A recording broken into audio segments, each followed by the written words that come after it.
Poco, sabihin mo, tone 10 times. Sige, akin na lang yan, ha? Tone, tone, tone, tone, tone, tone, tone, tone, tone, tone. O ano ang English sa kalansay? Eh di bone. Ano? Bone. Bobobohin mo pa ako, ha? Aba, bone? Ay, kalansay pala, skeleton. Peko, sabihin mo, alak o jowa 10 times. Alak o jowa? Oo, alak o jowa. Okay, okay. Alak o jowa, alak o jowa, alak o jowa, alak o jowa, alak. Wala doon jowa. Epal. Kayo, iyak ngayon, laban ulit mamaya. Walang susuko, bawal Mumay, hulaan mo sasabihin ko, ha? Ano yun? Ulitin mo nga. Mumay, mura yan, oh. Sabi, na mo daw. Ha?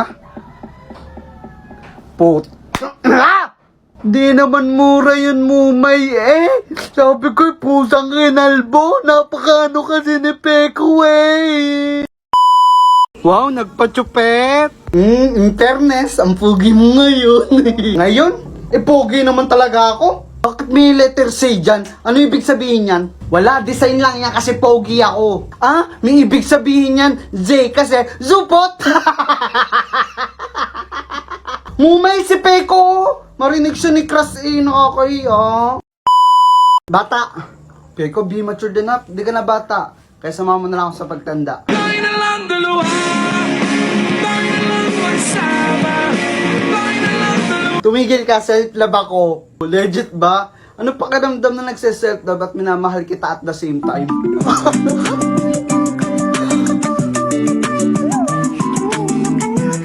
Umayos ka nga! Seryoso na, Peko. If makakausap mo yung future mo, ano pag-uusapan natin?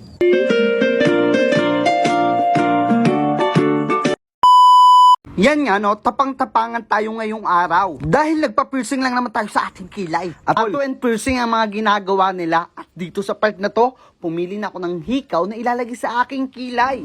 Grabe, sobrang kinakabahan ako kasi first time ko to. Pero syempre, tapang-tapangan tayo at feeling strong, kakayanin natin to. So yan, i-pattern na guys. Let's go. At dito nga, sinimulan na ni Kuya butasan ng aking kilay. Siyempre, kalmado tayo dyan. Feeling strong tayo eh. Ewan ko nga ba dito kay Punch? Actually, napadaan lang talaga ako dito at bigla ko lang napagdesisyonan magpahikaw. And makikita nyo pala dito sa video na to, ganun lang kabilis yan. Guys, hindi siya masakit. Di kayo makakita ng reaction sa mukha ko. Kumbaga, literal na walang hapde. Mas masakit pang iwanan ka ng jowa mo eh, Eme. Wow. Let's go guys. Yun na pala yun.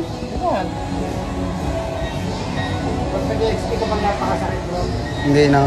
Kala ko napakasakit. Yun lang guys, ganun lang kadali. At di siya masakit. At kung napapanood mo na to, ito yung sign na para mapapiercing ka.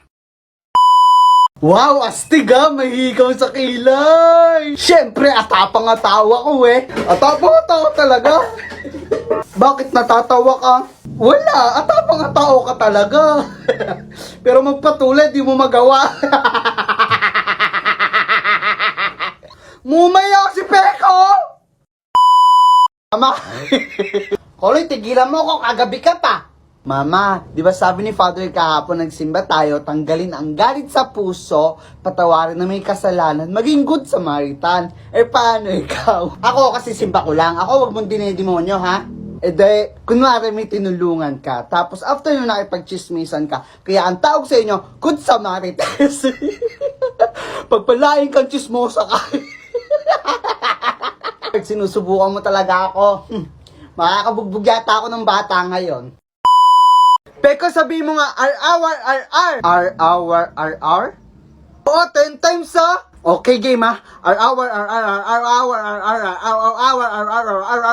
Aso yan.